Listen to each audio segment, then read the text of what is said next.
Ann Harding, Dorothy Lamour, W.C. Fields, Edgar Bergen and Charlie McCarthy, Richard Rodgers and Lorenz Hart, Ray Middleton, Werner Jansen, Don Amici. This is the Chase and Sanborn Hour.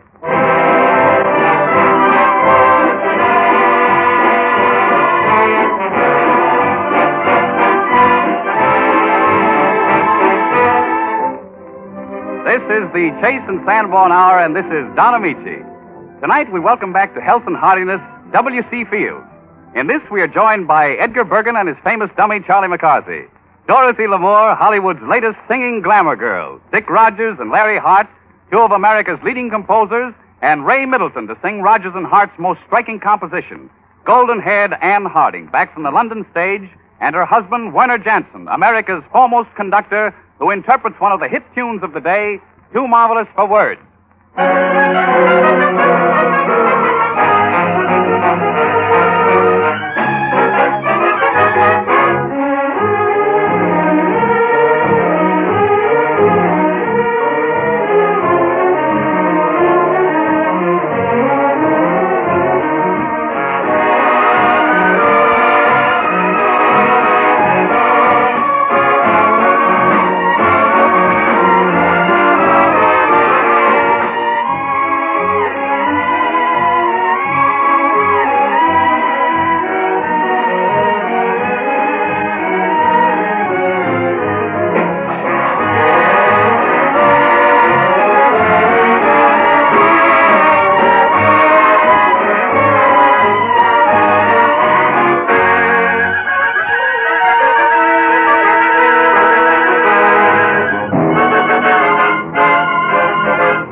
Thank you very much.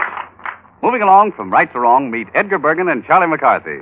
Ventriloquist Edgar Bergen brings his top-headed dummy, Charlie McCarthy, and speaks for both.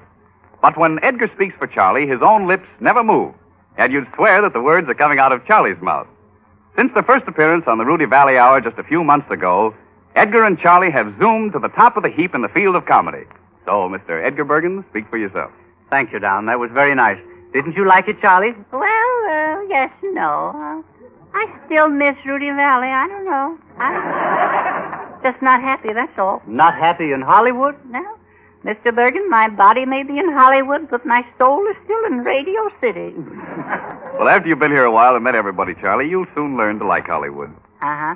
Mr. Michi, how long have you been here? Oh, just about a year, I guess. Uh-huh. What do you do? Charlie. What? No, don't you know Charlie Don is in pictures? Oh, is it really? Yes. Ooh, fascinating work, that extra business, isn't it? Don Amici's a star, remember? You saw him in One in a Million. Oh, yes, of course, yes. Which one was he? Well, why, he was Sonia Henny's leading man. Oh, Sonia Henny. Swell skate, huh? Yes, Charlie, she's positively lovely. Yeah? Well, if you're so positive about it, you don't happen to know her phone number, do you? You certainly overrate yourself, young man. Oh, I don't know about that. I did pretty well with the stewardess on the airplane coming out here. Oh, yeah. Such service. Served me lunch, and she talked to me, and she slapped my face. And you certainly deserved it, too, young man. Yes, such conduct on the plane, it was shameful. What did I do that was wrong? What did I do? Name 5 things. In the first place, what in the world possessed you to go back there in the washroom and drop pop bottles out of the airplane? Oh, that, yes. I was playing bomber. And then you talk to the pilot. Yeah, but why? I don't know why they serve those at lunch in those paper cups and those paper dishes. Oh, well, that's to save weight. Oh, was that so? Yes. Every pound counts. Oh, that's it. Yes. Mm-hmm. Is that why they made the hand towels so small, too? Oh, I didn't think the hand towels were so small. Well, they were so small, I was almost ashamed to put them in my suitcase. Well, now, well, I'm really ashamed of you, Charlie. Are you really? Yes, yes. Don't you ever stop to regret your actions? Oh, I'm too busy thinking what to do next. Anyway, we got here, didn't we? Yes. That's the important thing. Yes. Now, I suggested tomorrow we should visit the studios or go fishing. No, no. I'm sorry, but tomorrow I have to look for a house in the suburbs. Oh, do you? Yes. And then, of course, comes the servant problem. Oh, do I understand? Well, if you get stuck for a butler, remember, I'm trained. That's right. Yes, you rehearsed me, remember? To go as Rudy Valley's valet? That's right. And if I remember correctly, you were a terrible mess at it. Oh, I wouldn't say that. I remember everything you told me. You do? Mm-hmm. I see. I'd be glad to help you out temporarily. And besides, I can use the cash. Yes. Well, I'm not sure that I can use you. Well, I'm sure I can use the cash. Well, I believe in letting a boy work for his money. Yes, you've proven that. Yes. And I will consider you. Yeah? Yes. But remember, Charlie, always efficiency. Oh, yes. And always courtesy. Oh, definitely, my lord. Yes. And the name will be Bertram. Good old Bertram. Yes. And at no time must there be any incident. Oh, that is the fault, my lord. Oh, And remember, Charlie, Thursday I rest. quite so. I see no visitors on Thursday. Oh, don't you? No. Thursday is my not-at-home day. You're not at home, Dave? That's right. Where do you go? I stay at home. Oh, you stay... Oh, that's marvelous. Marvelous. A bit sneaky, eh, what? Yeah. Now the thing is, if someone comes to the door, what do you say? We don't need any. No. No, I mean, suppose a friend of mine, for example, suppose Lord Fithersby of England should come and call on me. Yeah? Yes. What do you say? Is it Thursday? Yes, Thursday. Uh-oh. No go. No go, that's right. I give him the bum's rush. No. No, you must give him the greatest courtesy. Is that so? Yes. That is where tact is required. Mm-hmm. Now, suppose I'm Lord Fithersby. Uh-huh. I'm calling to see Mr. Bergen. Very good. Yes, all right. Now, you're the butler. Very good, my lord. Go ahead. I'm at the door now. Uh-huh. Go ahead, knock. Yes, all right. How do you do, Lord Fithersby? Now, wait a minute. How do you know it's Lord Fithersby? Oh, you just told me. Oh, you don't. I know. I'm sorry. Knock again. First, you ask the name. That's right. Yes. Hello. Come in. What's your name, Lord Fithersby? No. What's the name? That's better. Uh-huh. Yes. My name is Lord Fithersby. Very good, sir. Yes. I would like to see Mr. Bergen. I'm sorry, but it's Thursday, if you know what I mean. He's not in. He's not in. No. Well, where is he? He's in and he's out. He's in and he's out. He's puffing about, as it were. Well, just what is he doing? At the moment, he's sleeping. Sleeping. Yes. Then he's not out. No, he's all in. He's all in. And that's why he didn't go out. But if you think you're going to see him, you're out of luck. Yes. But I'm Lord Fithersby from the Isle of Wight. Is that so? Yes. Well, I suggest you wait until tomorrow. No. Do I get the job? Well, not so fast, you see. Now, there's a questionnaire to fill out. Uh-huh. I don't know anything about your character. Well, I'm taking the same chances with you know. Yes, I know. Now, what about the salary? Oh, the salary. Yes, there is the salary, I hope. Yes. Well, the salary, it will be a small starting salary. A small starting salary. Yes. Mm-hmm. But it will start. It will start. It can limp along. Oh, yes. Could you say how small it would be? I'm awfully sorry, Charlie. I can't say how small it will be. Oh, they don't make money that small, huh? Oh, go away.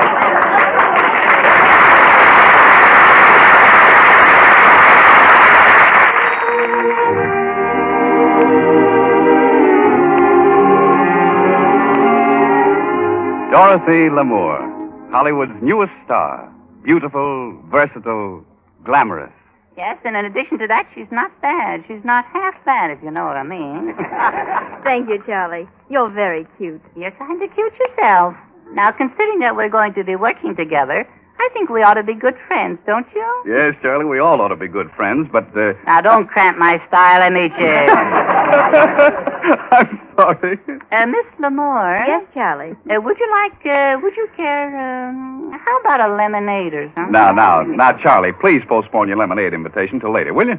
All right. I bow to Art, but I defer to Dorothy. Curtsy? Thank you, Charlie. Curtsy. As a result of one curtsy to another, Dorothy Lamour sings What Will I Tell My Heart?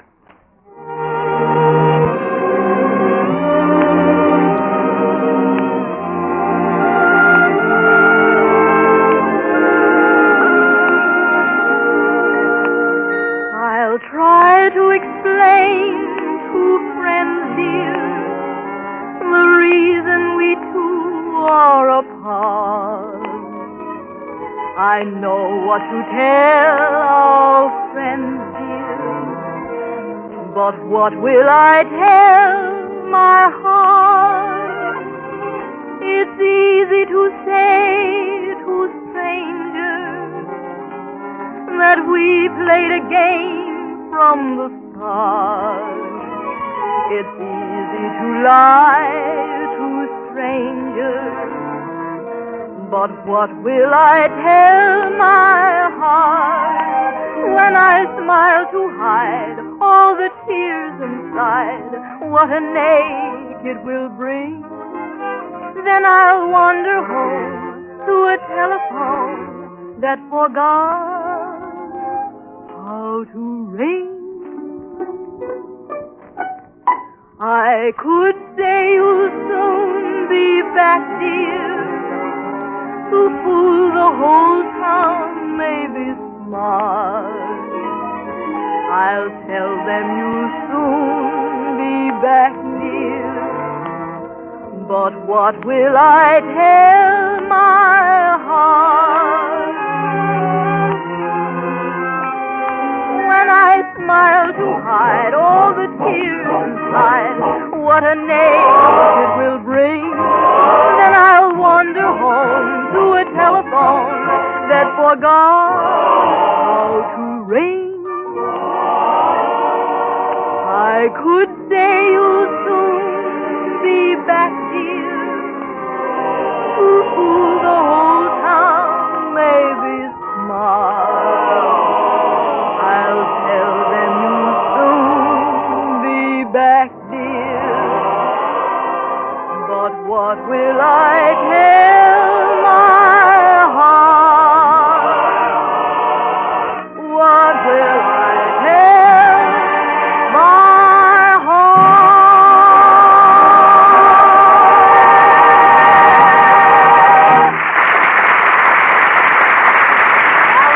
Miss Lamore, Brava. I might even say bravissima. How about knocking off that schooner of lemonade now? Thank you, Dorothy.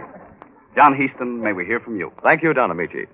I want to welcome everyone in the United States and Canada to this new hour of radio entertainment sent to you by the makers of Chase & Sanborn Coffee. Chase & Sanborn Coffee is the superb blend that gives you more value for your money. More value in two ways: a richer, more satisfying flavor and a very reasonable price. Chase & Sanborn Dated Coffee is a blend of the world's choice coffees, and you get it at the peak of its marvelous flavor. For as soon as it's roasted, every pound is rushed to your grocer by the same rapid delivery system that brings him his Fleischmann's fresh yeast. The date of delivery is plainly marked on every bag. This system guarantees freshness and full flavor. It also makes high-priced containers needless. Instead, we pack this finer, fresher blend in an economical dated bag and give you the saving. Enjoy this superb blend and take advantage of the worthwhile cash saving. Buy a pound of Chase & Sanborn Dated Coffee from your grocer tomorrow.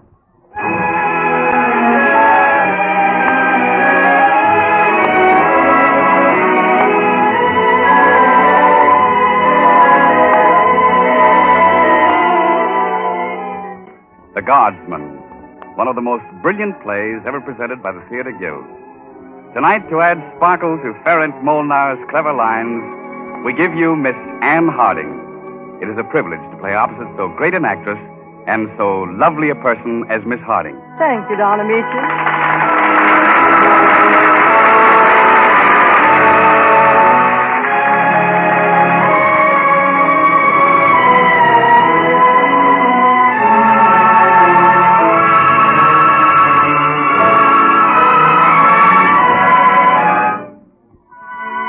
The Guardsman, presenting Miss Anne Harding in the role of Marie, popular Viennese actress, and Don Amici as Tony, her equally popular actor-husband who fears he is losing her love. Tony decides to test Marie. Disguised as a Russian guardsman, he makes love to her. He confides his plan to their old friend, Dr. Bernard. And now we find Tony, dressed as the guardsman, alone in his own living room with Dr. Bernard. It's not so easy, Tony, to play a part and fool your own wife. Either I am a good actor or I am not.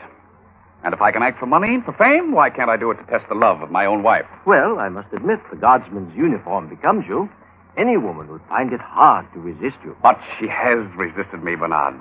Once this afternoon, I was afraid she wouldn't. But to see her conquer her feeling for this guardsman, crush it, that means more than happiness, dear friend. That means peace of mind. Then she is true to you? There is no doubt of it. And a woman who can be true to her husband when I am the lover will be true always. But what did you do about Olmutz? Didn't you tell her you were playing 3 performances there? Oh, I sent a wire and called it off. But she thinks I'm there. I actually left for the train and rushed next door, put on this uniform, mustache, wig, and presented myself for tea. Prince Vasily Samsonov.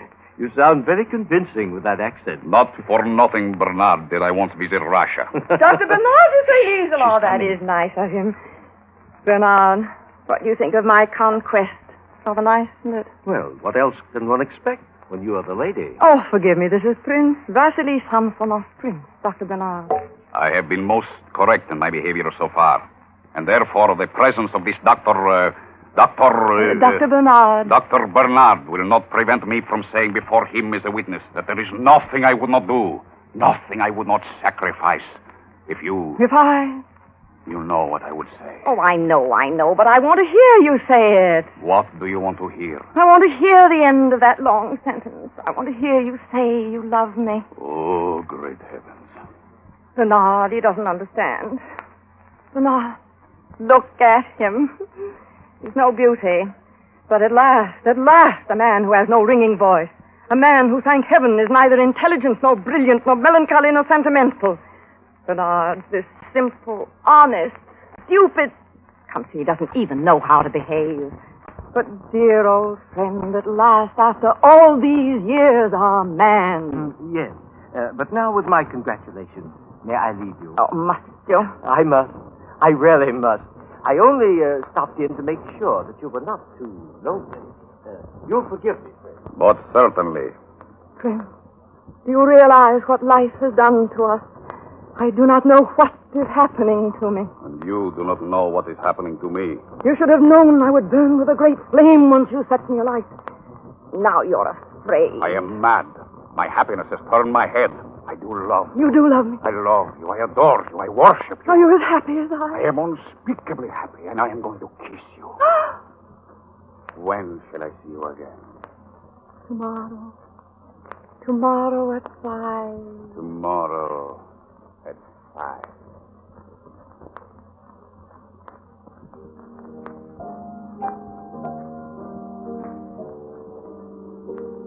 Lisa, I shall want tea for 2 in glasses. Russian tea. Yes, ma'am. I'm not at home. I shan't be back all afternoon. Yes, ma'am. Of course, when the prince comes, Lisa, you'll let him in. Yes, ma'am. Oh, it's you, sir. What? All alone, my love? Oh, it's you, Tony. What brought you back so soon? What's that? I returned 2 whole days early, and all you have to say is, what's brought you back so soon? Is that all your greeting? I'm interested to know why you played only one of your 3 performances in Almutz. Perfectly simple, my dear. This morning I received a telegram from our own theater saying that Krauss was ill and that they would put on Hamlet. You know perfectly well that when I play Hamlet, there isn't even standing room, so Oh, naturally... I know. Spare me the rest of the press notices. Well, in short, here I am, with my sweet little wife. And, what did you do with yourself all last evening? Nothing. Oh, weren't you, bored doing nothing? No? You, didn't go anywhere? No. I, thought you were going to the opera. Yes, how silly of me. Of course, I quite forgot. I did go. Yeah. Alone? Of course. No one was there with you? No one. Oh. If I tell you I was alone, I was alone. Of course, but, someone mentioned something about a soldier, a guardsman. Guardsman? What do you mean? You were in box number 4, first here. Oh, I see. You paid someone 10 gulden to spy on me. 20 gulden, possibly. Throwing your money away. Very well, that was where I sat. But you didn't exactly sit in the box. You spent the greater part of the evening in the anteroom with the guardsman. That is not true. Mrs. Spengler, the usher, says it is. Mrs. Spengler, the usher, is lying. All right, I'll send for her. Just a moment. Is this a joke? Oh, no, this is not a joke. And you really, seriously think that while you were away working for me, that I was entertaining soldiers? That I, who gave up her freedom, her whole life for your sake, that while you were away, I should be entertaining soldiers? Oh, for heaven's sakes, don't get so excited. How could you do that to me? Oh, my dear, this has really gone I can't stand it any longer. No, I feel all is over between us. All it... Oh, Marie, now don't say such things. You know how madly I love you. That you suspect me. No, I do not suspect you. You believe lies about me? No. I don't believe anything wrong about you. You're not saying that because you really believe. No, I'm going away. I must. Marie, now, listen, you can't go, darling. What would I do without you? I should die. You really mean it from your very, very heart that you don't believe those malicious lies? Of course I don't believe them. I swear it. You love and trust me? I love you and trust you. And it was all lies and slander. It was all lies and slander. Oh, my darling. How I must love you to be able to forgive this. But I do forgive you. I shall love only you, darling, forever and ever. And you believe in me? I believe in you. Oh, please forgive me. I'm so in love with you that... Why are you crying? Oh, if I could only tell you why I'm crying. Oh, now, my sweet. Now, don't cry anymore, please. Now, you rest while I go and change my clothes. Oh, if you men only understood your wives, you'd go away and leave me alone for a while. I'm so nervous after this dreadful scene. I'm a wreck. Very well, my love. To show you how considerate I am of your nerves, I'll go. As soon as I change my...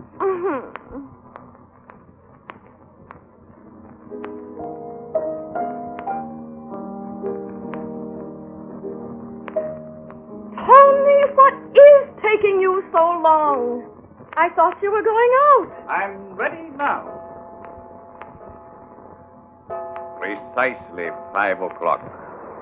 His Majesty himself could not be more punctual. Oh, good afternoon, Prince. I began to think you weren't coming. Really? What does all this mean? Are you trying out a part? Are you acting? No, darling, you're doing the acting. You're even in costume. Yes, I am, and I hope you realize why. And instead of begging my forgiveness, now that you're exposed, instead of realizing that the moment has come when even your lies are of no avail, you were... What does this mean? Doesn't this guardsman's costume make everything clear? Yes, dear. Well, then what are you doing? What am I doing? I'm going on with our little comedy from where we left off last night. Comedy I've been playing for your sake since yesterday afternoon. If you wish, we can keep it up, but I really think we've had enough of it by now. You mean you've been acting ever since yesterday afternoon? Of course I've been acting. Did you think for a moment that you could fool me, your own wife, just by dressing up in that ridiculous costume and putting on those absurd whiskers? What? I do you all the time. I don't believe it. Well, why not?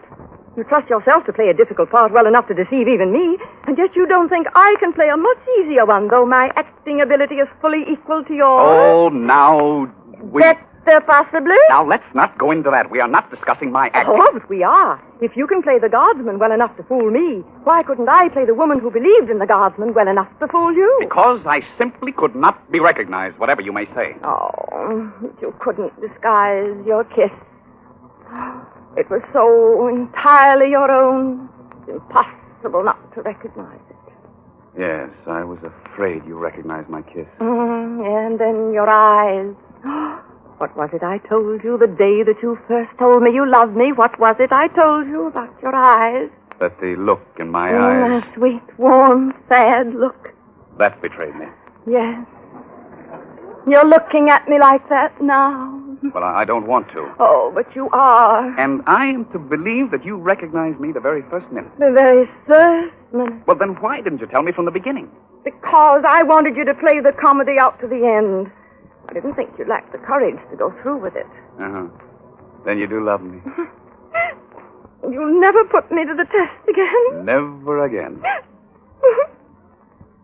And you love me? Oh, I am so in love with you, darling. Oh. Why are you crying now? Oh, I could only tell you why I'm crying.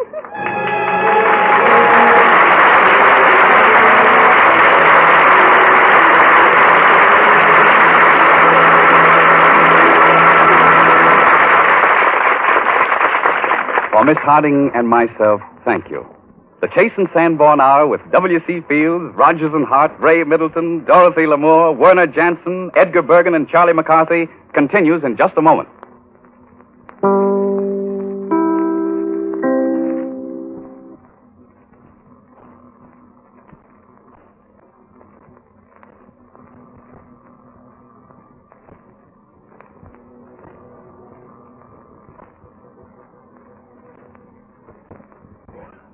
You know, Mr. Bergen, Yes? I've always wondered why they ring those bells. Oh, have you? Yeah. You don't suppose it's to wake up the people, do you? Well, I see you're back, Charlie. Yes, indeed, Mr. Amici. Yes, indeed. I go, but I return. Yes, that's inevitable. The Chase and Sanborn Hour continues. Two of the loveliest melodies Jerome Kern has ever written are The Way You Look Tonight and Our Song, Werner Jansen and the orchestra.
have the very great pleasure now of welcoming back to good health and into last circulation our friend W.C. Fields, who makes his first appearance since a serious illness which kept him off the stage and out of pictures for over a year.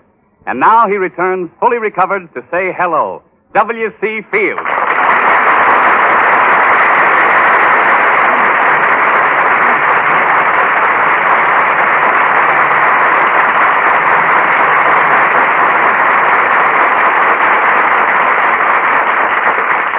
Mr. Fields, I'm sure you'll feel at home because here's your old Follies piano player, Werner Jansen. Oh, yes. Hi, Jackson. I've known Werner Jackson for quite a spell. Mr. Fields, the name is Jansen, Werner Jansen. Oh, yeah, that's right, Jansen. Yeah, how are you, Werner? Cute little fellow, isn't he? What, how's everything? Mr. Fields, that's Charlie McCarthy. Oh, yeah, so it is. How are you, Charlie? How do you do, Mr. Fields? How do you do? Put on quite a little weight since I saw him last night, Mr. Bergen. Now, Mr. Fields, listen. Will you tell us about the accident that started your illness? Oh, yes, half a tick. You are Mr. Bergen, aren't you? No, Mr. Fields. That's Miss Harding. Oh, yes, I see. Yes, I know Miss Harding very well. How's your partner, Mr. Laurel?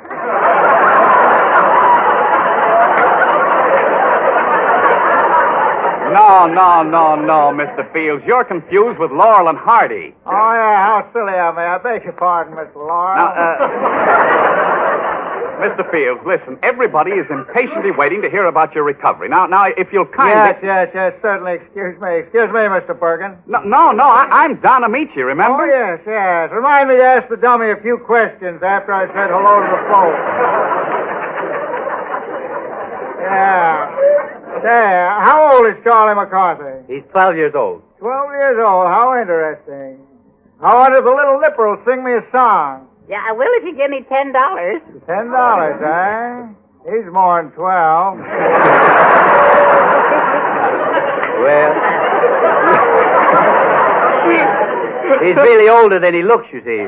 He was hewn out of an old oak tree. His face looks as though it's hewn out of a piece of sassafras root.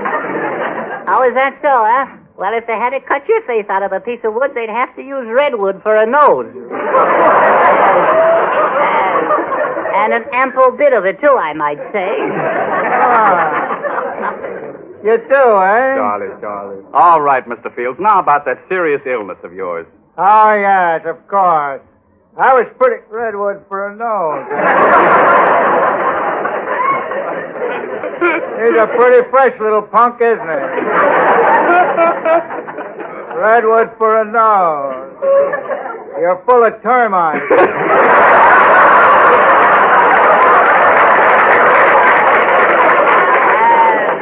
And the guy is drunk. Take him away, draw his flies.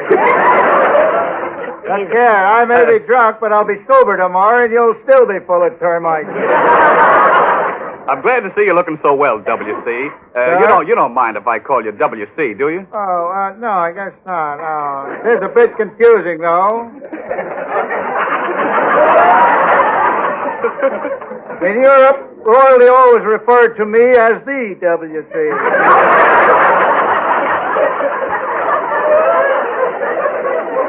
You know, Don Amici, I could call you D.A., but the folks would think I was in trouble again.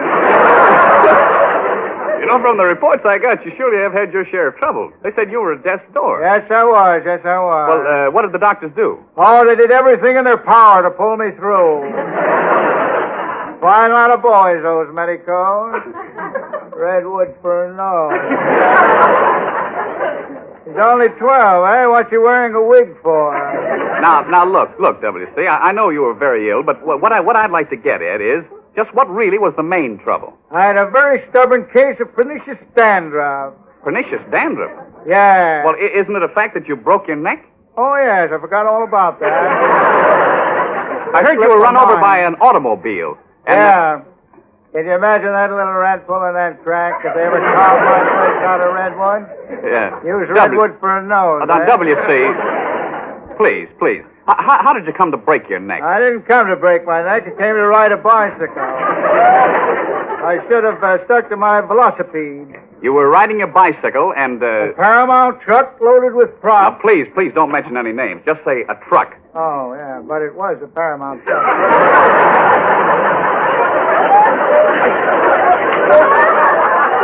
Yes, I know, but this is a Chase and Sanborn program. Well, I can say it was a Chase and Sanborn truck. Yeah, that's fine. Fine. Now go on. But if you want to know the truth, it really was a Paramount truck.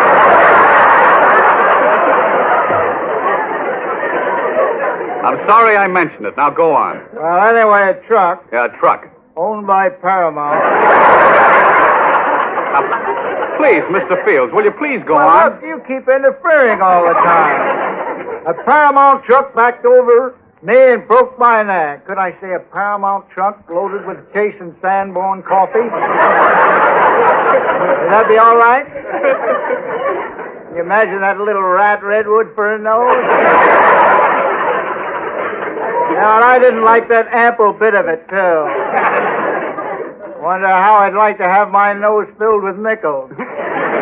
Wouldn't mind that, would he? Now, Mr. Fields, you've told us the truck ran over you and you broke your neck. Now, please, forget all about Charlie. What happened next? Well, they took me to a hospital. You were in the hospital for quite a siege, weren't you? 10 weeks. Of course, you had a pretty nurse. The one I had false teeth and a glass eye. But I suppose you would say she was pretty. And she was gentle as a mountain lion.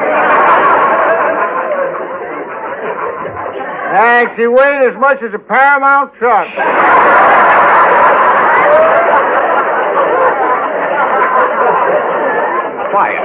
Quiet. Don't say See, you didn't wait. See, I filled with Chase and Sanborn coffee.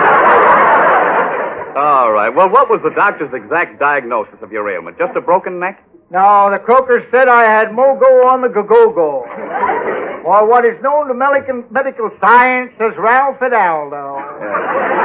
Well, what does that all add up to in English? A broken neck coupled with a very stubborn case of pernicious dandruff. Yeah. When you got home, something else happened, didn't it? I was ingurgitating an invigorating stimulant that I call red milk. And I slipped down a flight of stairs. Yeah, well, what was the breakage in that nonstop flight? I fractured the southernmost portion of my spinal column. And to my great dismay, I discovered I'd spilled half of the tasty nectar.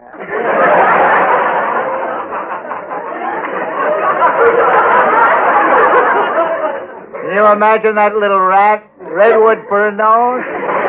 Don't let him get away, will you? Hold him. Yeah, now, after your three-point landing, what did they do? Oh, they refilled my glass, and off we went to the hospital. Yeah. Clang, clang, clang. WC. What is this sound I hear? Wait a minute. The ambulance is coming. Yeah, yes, but look. the sirens ringing Yeah, but clear. WC, now, wait See until the pretty nurses laugh and dance WC, and shout. wait a minute. We Whilst the brave interns Wait a minute. Just bring the stretchers out. WC, now, wait a minute. Doctors brandishing their sharp knives. WC, will you wait a minute, please? Say, I wrote most of that myself. It's pretty good. Where were we? I don't know where you were, but there I was in my same beloved cot back in the hospital. Yeah, you weren't out of the hospital long, were you? Just long enough to drink my lunch.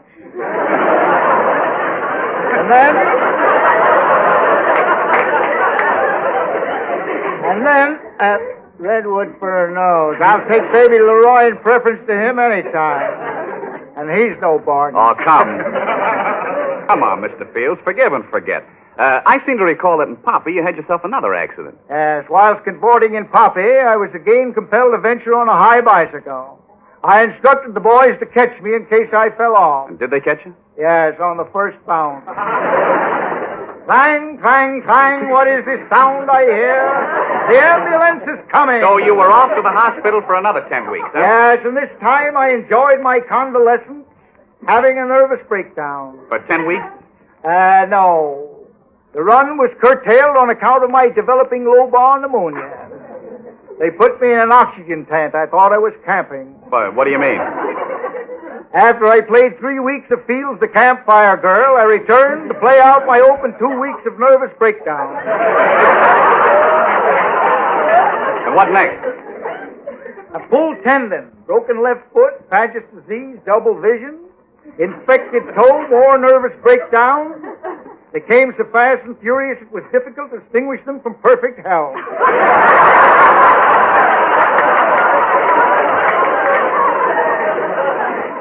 I had Miffentip and Boffindale. What? Oh, don't ask me what they are. And a slip sacroiliac. A slip what? Sacroiliac. S-A-C-R-O hyphen. You're on your own from there on. Well, the doctors cured you of everything, didn't they? Yes, everything but that stubborn case of pernicious dandruff. It was ferocious. Ready? Clang, clang, clang. Clang, clang, clang, clang, clang, clang, clang, clang, clang. Thank you very, very much.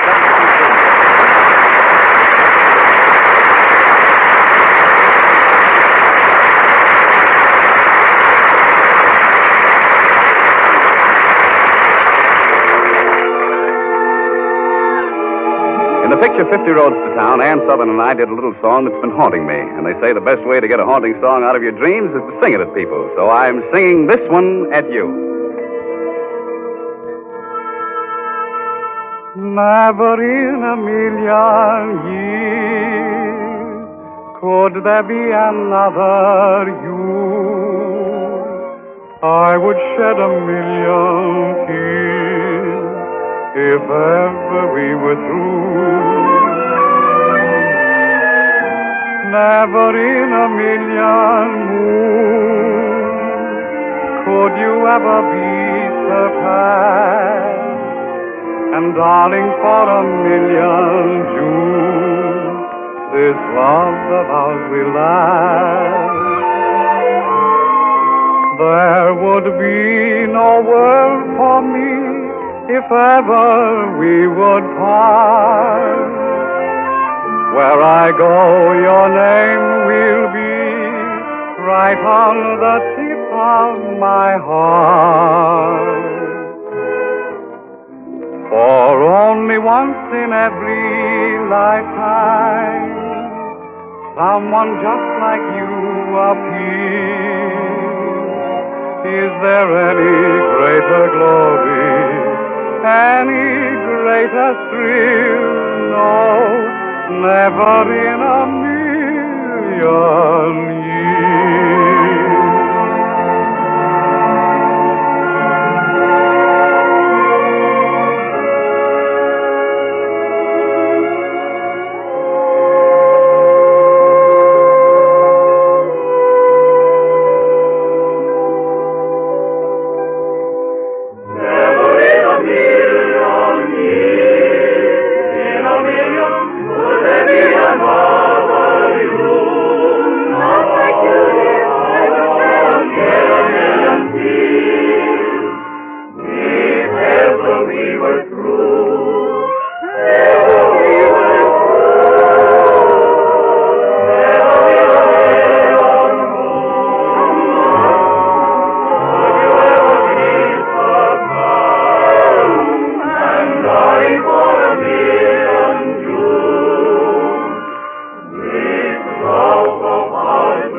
If ever we would part, where I go, your name will be right on the tip of my heart. For only once in every lifetime, someone just like you appears. Is there any greater glory? Any greater thrill? No, never in a million years. No, never in a million, never in a million years.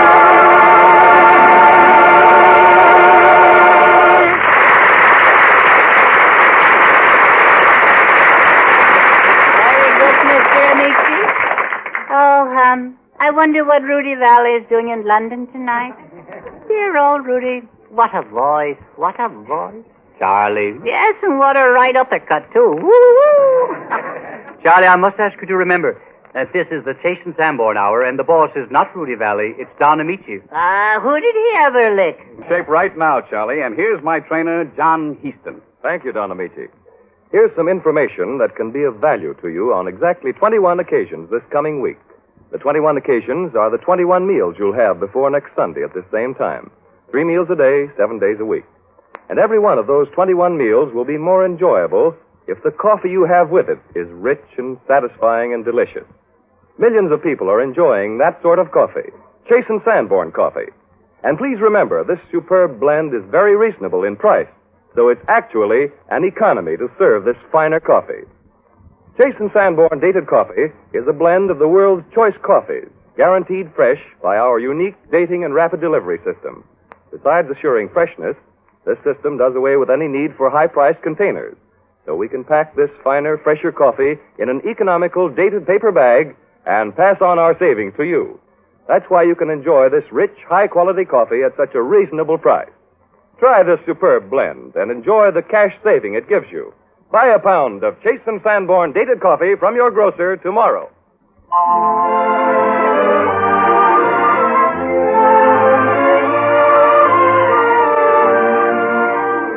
My Heart Stood Still is just one of the many great songs written by Dick Rodgers and Larry Hart.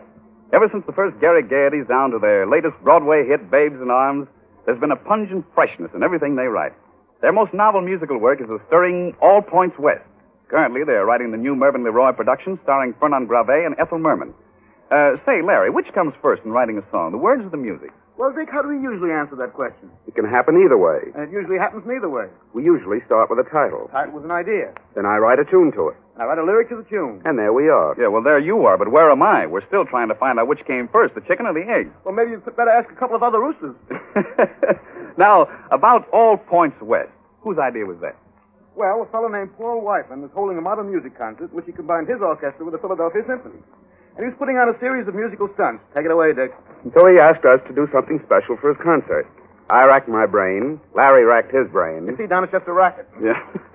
We tried to get the most characteristic American We sound. settled on a train announcer. From this idea came All Points West, a combination tone poem, oratorio, and one-act play. Sometimes it sings. Sometimes it doesn't. Sometimes it rhymes. Sometimes it doesn't. And how did you discover Ray Middleton to sing it? Oh, we can't take credit for that. No, Ray was suggested. We showed him the manuscript. He proceeded to read it and sing it off as if he'd rehearsed it 1,000 times. And if you know All Points West, that's almost a miracle. And we're delighted he's doing it tonight. And so are we. Ray Middleton in All Points West by Rodgers and Hart.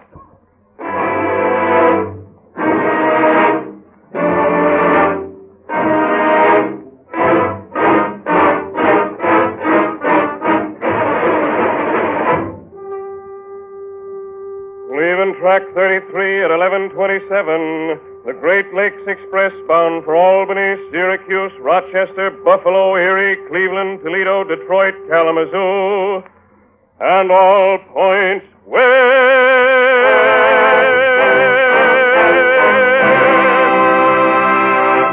Clear enough, ain't it? Don't stand too near the mic. That's the secret.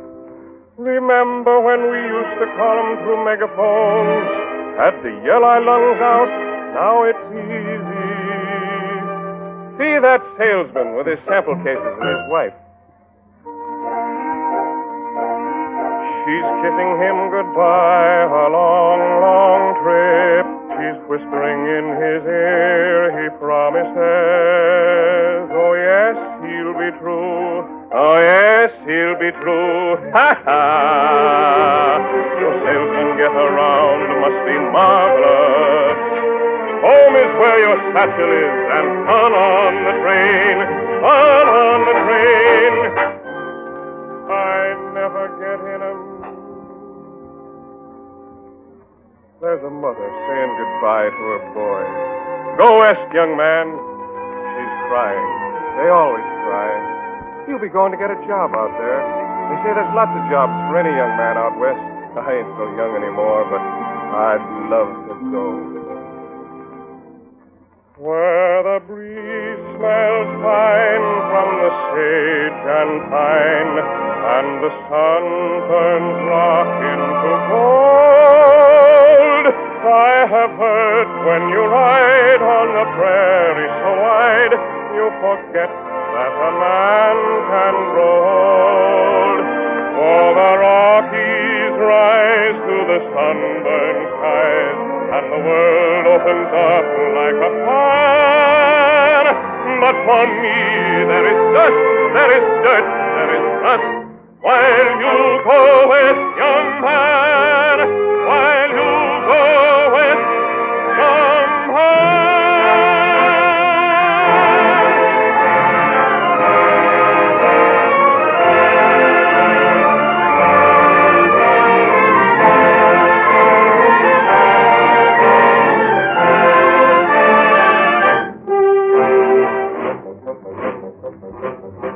Look at those doughboys. You ask where those rookies are going? Plattsburgh, where the camp is. That's where they train. They line 'em up each morning, and boy, they got to shine. Each button must be buttoned before they get in line. The drum starts in drumming, the bugle starts to blare, with uniforms a-gleaming and noses in the air, and noses in the air. At night there's beer and smoking, and maybe shooting craps. They sit together joking until it's time for tap. Da-da-da, da-da-da. What a life! I never get anywhere. Number 42 for Boston? Yes, miss. Leaves right away on track 7. College girls. 8 of them. Ain't they pretty? Finishing school, they call it. They used to call them flappers. Now they're dead.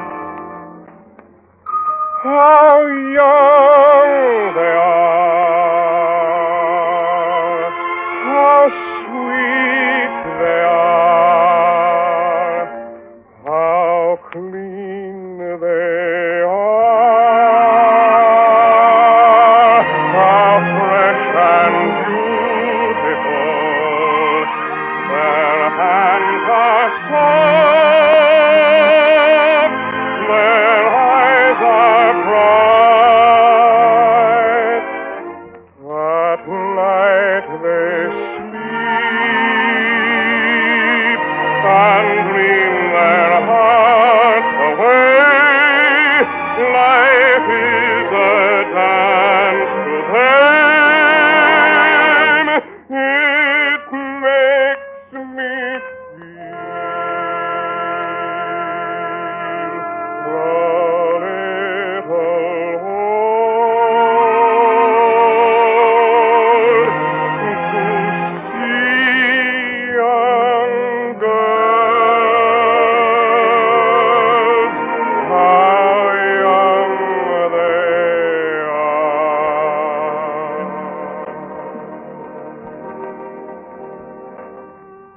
Leaving track 17 at 12:10, the Honeymoon Express bound for Harmon, Austining, Albany, Rochester, Buffalo, Niagara Falls, and all points west.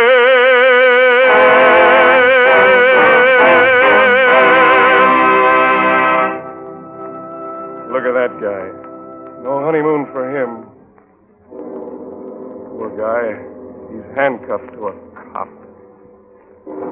Yep, a burglar. Maybe a killer. No Niagara Falls for him. He'll get as far as Ossining. Up the river. Maybe for keeps. How mad he looks. What's he mad about? At least he's going somewhere. There's a honeymoon couple with all their friends and relations. Rice they're throwing, an old shoe.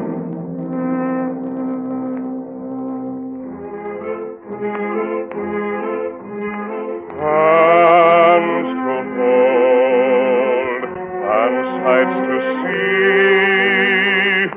They've got the world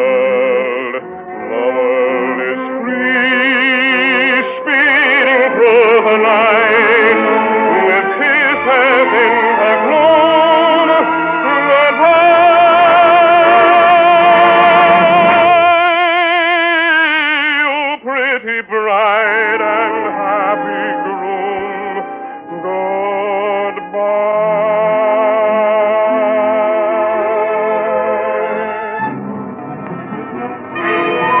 that yelling? What's that crowd?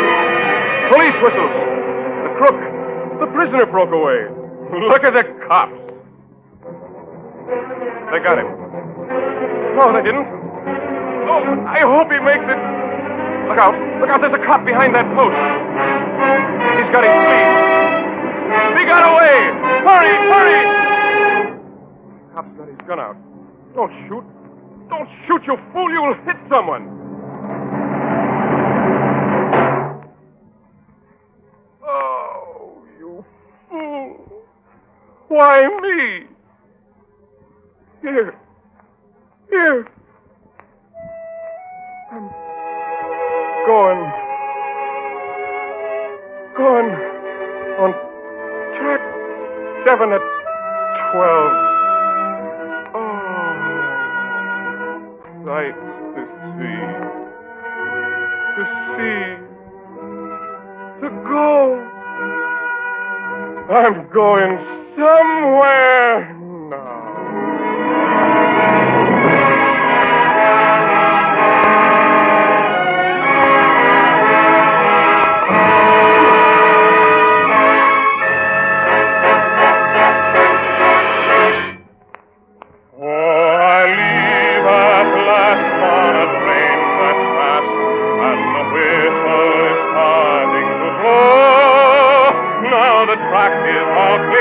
And the chief engineer says all points west, let go. Says all points west, let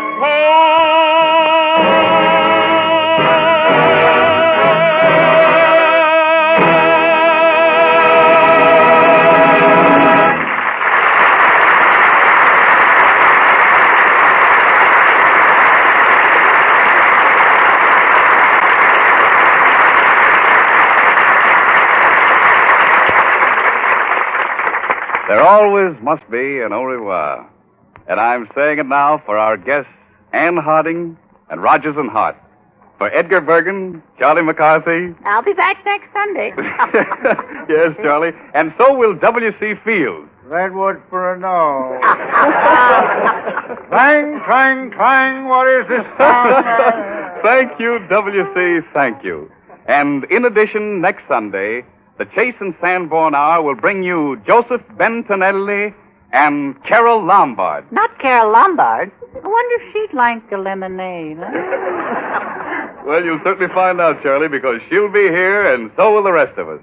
And that means W.C. Fields, Dorothy Lamour, Werner Jansen, Edgar Bergen and Charlie McCarthy, Joseph Bentonelli, Carol Lombard, and yours sincerely, Don Amici. Until next Sunday at the same time, au revoir.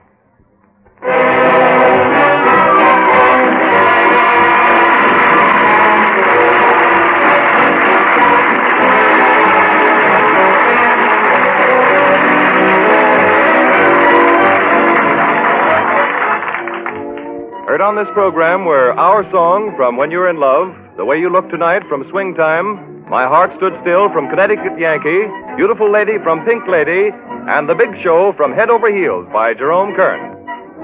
Next Sunday at the same time, same station, Don Amici, newest 20th Century Fox star, will introduce another Chase and Sanborn Hour with W.C. Fields, Dorothy Lamour, Werner Jansen and the orchestra, Edgar Bergen and Charlie McCarthy, Joseph Bentonelli, and Carol Lombard. Be sure you're listening next Sunday.